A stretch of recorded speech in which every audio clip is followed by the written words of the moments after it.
on a big TV screen, cinema screen. So anyway, going back to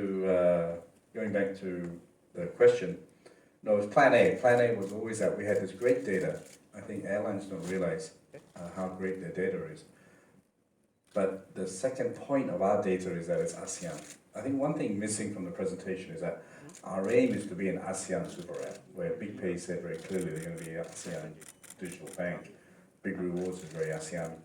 Teleport is really focused on its delivery to be super fast and super efficient within ASEAN. Of course, within Asia as well, but our strength is in ASEAN.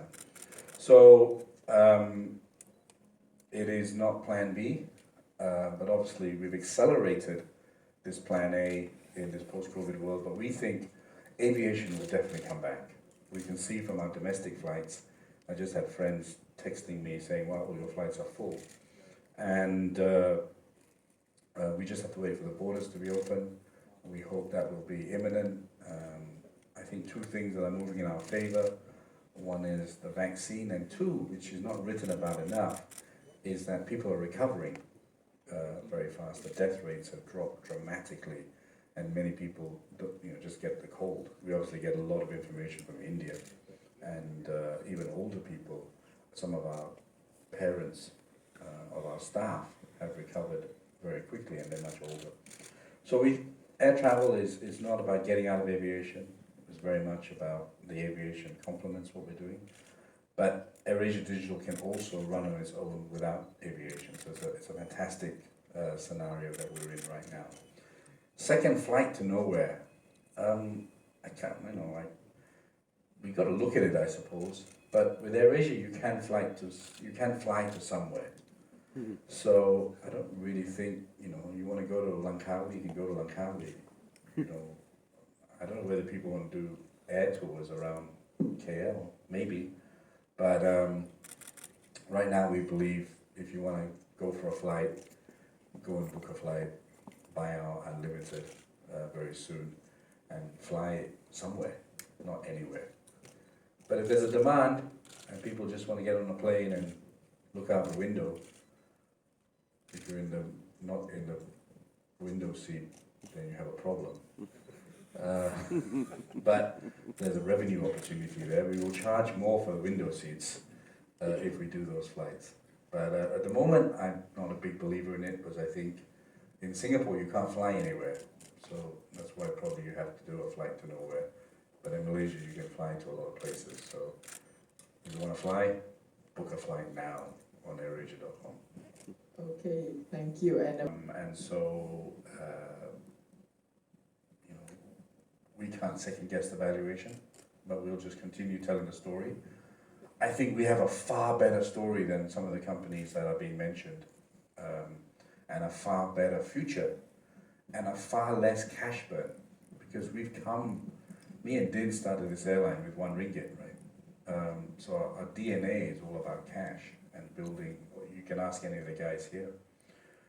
So, yep, that's up for the market to decide whether they think we can deliver and what value they think we have, and time will tell. I think we've delivered an airline before. We've delivered a digital strategy in building a huge internet platform before any of these guys had come along. Your second part is, yep, we can separate it out. It's not the plan at the moment, but never say never. But that doesn't preclude taking in investment from anyone to help us speed up. But we're not here to raise billions and billions and spend it all. We don't think what we have, because of our data, requires huge amounts of capital. And it's proven in BigPay. BigPay has built a bank, really, for a very little amount of money. And most of that money was spent in interchange fee. So our roots are all about spending less and making money. And so, and we don't need that massive amount of capital to acquire customers. We have customers who are coming to us every day, right? And with BigPay and Big Rewards and all these things, people will open up the airasia.com app much more often than just when they want to buy a flight. And that's the whole logic. In terms of running through walls, I mean, they're all going to get stock options, but I don't think they're driven. We built an airline. Not everyone was an entrepreneur in the airline, just me and Din, right? And we didn't do everything ourselves. So I think we have an amazing culture, and we have 24,000 staff. We never had a union in that time. So I think, again, I see a lot of these digital companies, staff turnover is high. My downside is, they're all offered jobs now by these digital companies every day. A few of them on this stage have been offered a job. But, I think they like me and Din for the moment. And so, and they enjoy what they're building. It's painful working with us as well. I mean, Navin and his team probably want to stab me many times a day. I definitely want to stab them. But that is the energy in AirAsia. We have a lot of really kind of passionate people who want to get things done. Catherine, I don't know why you're not up here, but grab a chair, Catherine and Lalita. Can you get 2 extra chairs, or are we limited by our spend? Do we have 2 more chairs available? We do. We're not so stingy. So Catherine was my executive assistant, and got bored working for me, so wanted to go and do something else. And she and her team have built an incredible brand. They're not shareholders yet, and I don't think they were driven by being shareholders, to be honest. They were driven by doing something and building something that, whatever happens to me and Din, no one can take it away from us that we built a great airline. And no one can take it away from Catherine or Irene or Navin or Karen or Spencer or Pete that they're building great products. So money comes, but you can't buy passion and dedication to make things happen. Why don't you come up here, and Lalita? Is that one chair? We're getting the other chair. Okay. Yes. Sit on Kamarin's lap for the moment. Okay. Okay. Okay, and we actually I knew the size of Gojek or any of these guys, but again, AirAsia is not about being dominant in one country. It's about providing an ASEAN product, and that's the market we want to serve. So we will serve that ASEAN market for Indonesian exporters who want to sell their product to the 700 million people in ASEAN. We will serve that market for Indonesians who want to buy ASEAN products. We will build a unique, we're not going to announce it today, but we'll build a uniqueness that will be different from the big players in Indonesia. But the number one is, all those brands you mentioned are generally just based in Indonesia, but we're giving a much larger experience. And in the same way, AirAsia has created a great market for Indonesia, mostly in international flights. And we're far smaller than Lion Air. We will do the same. Okay, thank And, you. and just to add, I don't believe we're there to compete. I believe we're there to complement. Okay. And just in the same way, of course, airlines always see us as competitors, but we complemented the full service airlines. We created a new market that just wasn't there. Only a few people could fly. Now everyone can fly. And so in the same way, we'll complement the market. Okay, thank you. So the Jakarta, Singapore Airlines and Mars to Grab and Gojek. exciting times. At least they're yes. different colors, green. We're still red. So, yeah, for sure. In the same way AirAsia raised capital, me and Din, our first capital was raised with private equity money. Our second capital raise was a IPO.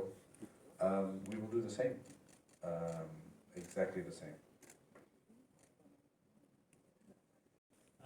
First, let me add on what Tony said earlier on. We started this digital, we never knew there's COVID coming, right? So it's always been the progression of AirAsia to start up its own digital arm.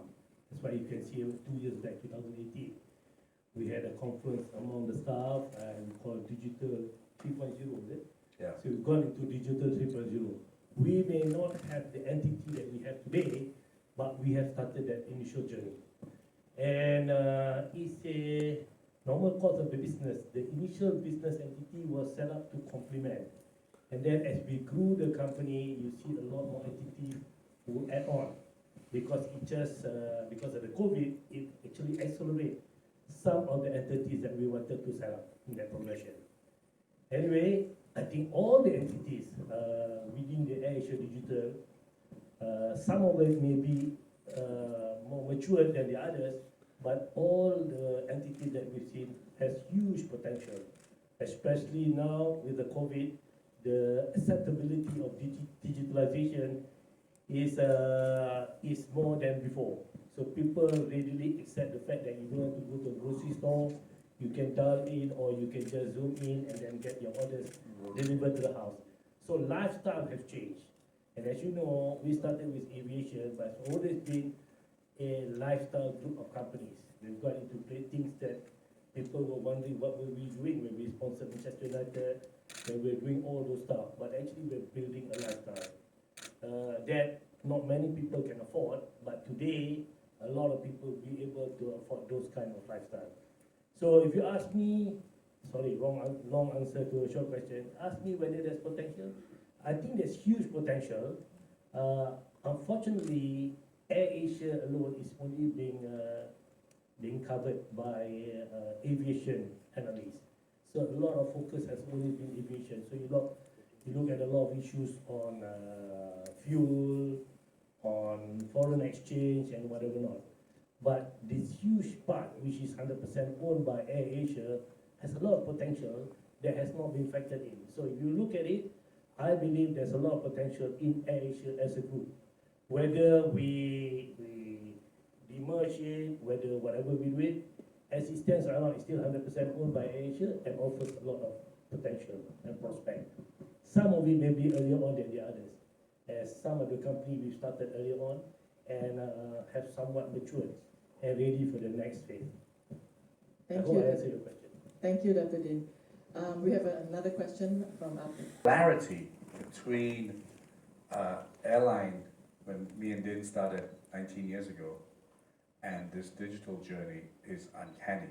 When you look at Shopee's results, some of the other digital companies. So all of these companies, bar BigPay, are making money.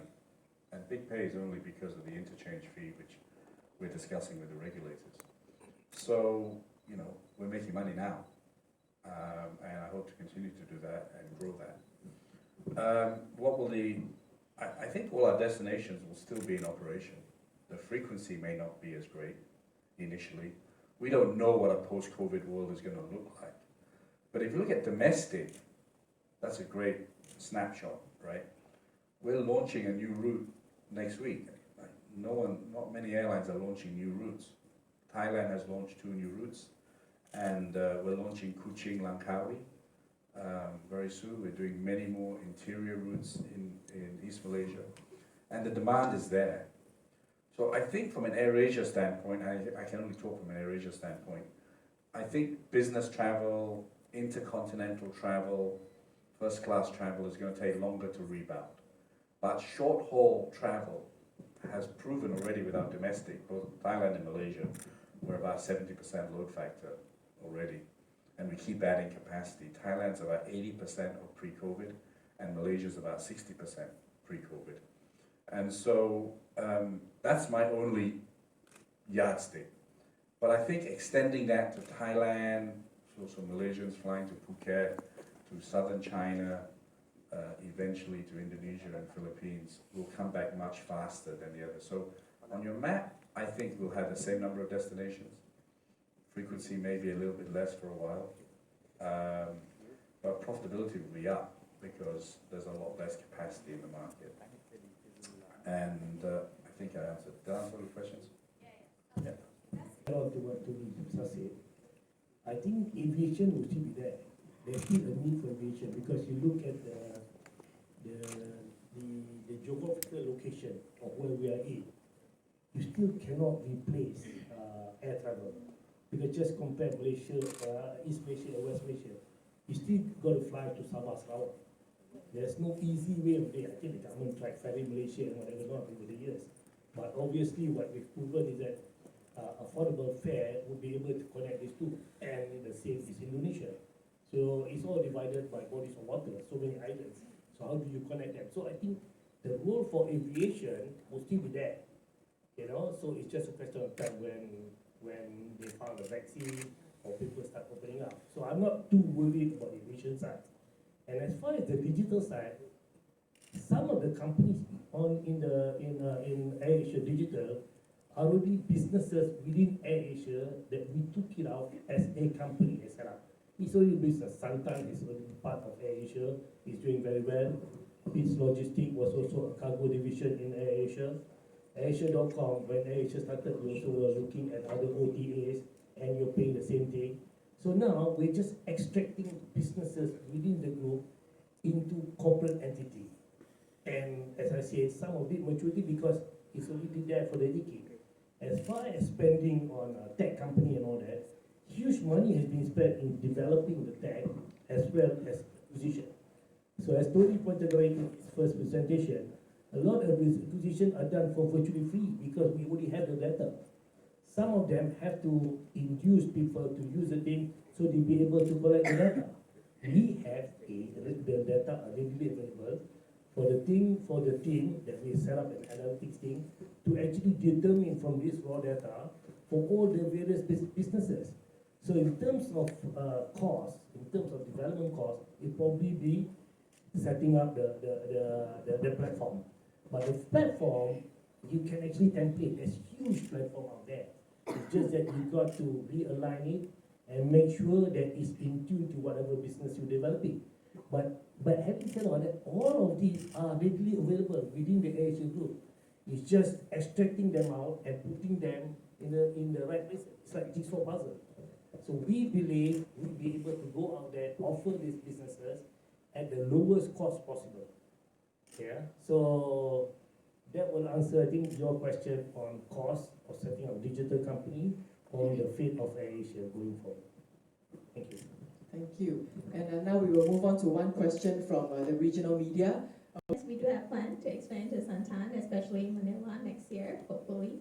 But of course, we are planning to expand to China and UK, especially for next year, Q1 and Q2. So hopefully by Q4. Okay, thank you, Catherine. And No one has.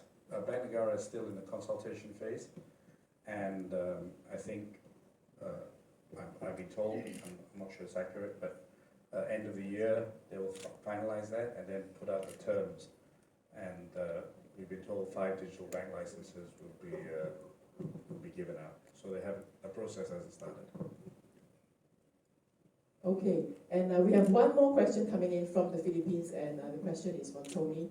The app is open in the Philippines now. We're now starting to build the content from the Philippines, and we are very, very excited by, logistics is opening, the hotel supply is opening, all these things are opening, and so we're moving on some of the products, BigPay, etc. Potentially we'll look at local partners, but Big Rewards is already in the Philippines. I think Catherine is a bit I think Santan will open much earlier than Q4. So, and so everything is moving, but I'm very excited about the Philippines. The digital nature of our business is really fitted for the Philippines, especially in the e-commerce and logistics platform and the fintech platform. So on some products we only look at partners, but starting from today, Philippines is open for business for us. Okay, Manila Standard, who is tuning in, I hope that answers. Oh, I don't know how to answer that properly.